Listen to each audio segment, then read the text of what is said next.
नमस्कार मित्रांनो, मी आज आलो आहे राधाकृष्ण मंदिरात सत्संगासाठी. थोडा लेट झाला आहे, मी तिकडे हरिपाठ चालू झाला आहे. चला मग आता हरिपाठाला बसूया.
भंडारा प्राप्त झाला आहे तो वाढदिवसानिमित्त झालेला आहे, जन्मदिवसानिमित्त झालेला आहे आणि तो सुद्धा जन्मदिवस तिथीवर पाळलेला आहे, तारखेवर नाही तर तिथीचा जन्म धरलेला आहे आणि म्हणून जन्मदिवसानिमित्ताने हा आपल्याला सत्संगाचा भंडारा मिळालाय तर टाळी वाजवा. आणि आता पुढे माझा ऐका थोडस काय सांगतो मग आरती घेऊ. आपल्याला आनंद होत आहे, आपल्याला सांगताना आनंद होत आहे की आपला सादर कमळाताई म्हणजे कमलताई कमलाकर पाटील यांनी आज एक चांगला निर्णय घेतला आहे. त्याचा नातू रुद्रांश याचा 5वा जन्मदिवस आहे तिथीप्रमाणे आणि आजच्या या महाप्रसादाला मोठा सहभाग त्यांनी दिलेला आहे. त्यांनी इतर ठिकाणी किंवा कुठल्याही खाण्यापिण्याच्या पद्धतीचा वाढदिवस केक बीक कापून पार्ट्या बिरट्या करण्याचा त्यांनी भाव ठेवला नाही, सरळ सत्संग ठेवला. अदब करायला तुम्ही आम्ही पण जर असं केलं तर न केक कापता न कसला वायफल खर्च करता त्यांनी सरळ आपल्या सत्संगामध्ये भंडारा ठेवला आहे. ही मोठी रक्कम भंडाऱ्याची त्यांनी आपल्याला वाढदिवसानिमित्ताने दिलेली आहे म्हणून त्यांना राधाकृष्ण सत्संग मंडळाकडून धन्यवाद देतात आणि रुद्राक्षाला आज सर्वजण मिळून आशीर्वाद देतात आणि त्याला पुढे सांगतात की त्याचं येणारा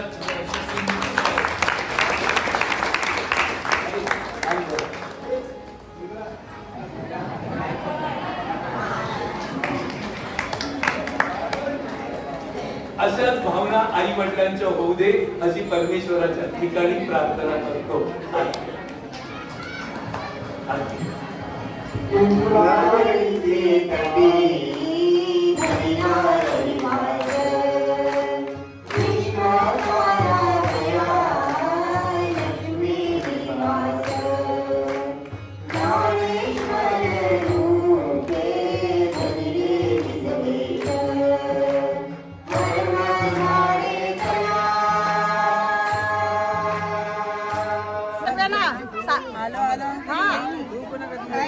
आता दीप ज्योतीचा कार्यक्रम चालू झाला आहे.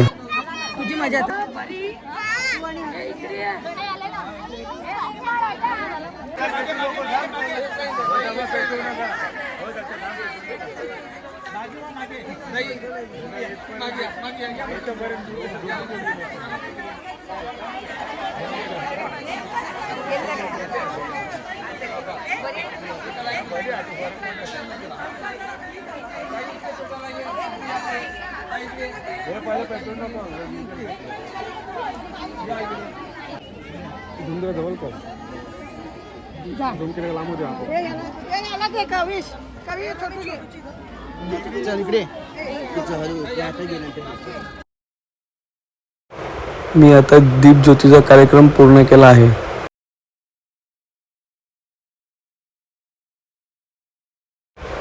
आता आमची मम्मी चालली आहे दिवा सोडायला.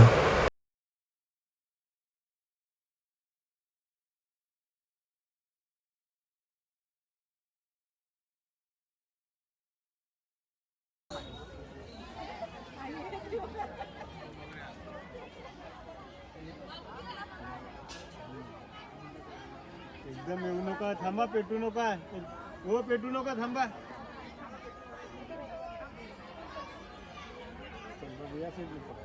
अशी पण टाईप नाही या पण या पण हा या पण सावकाश या पण अशी वरती बरा तिथे हा तिथे बरा का हा या पण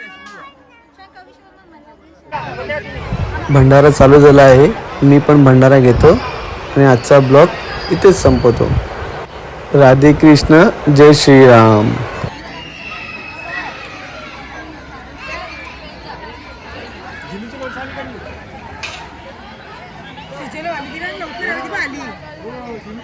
वरती गेली बोलो तिला.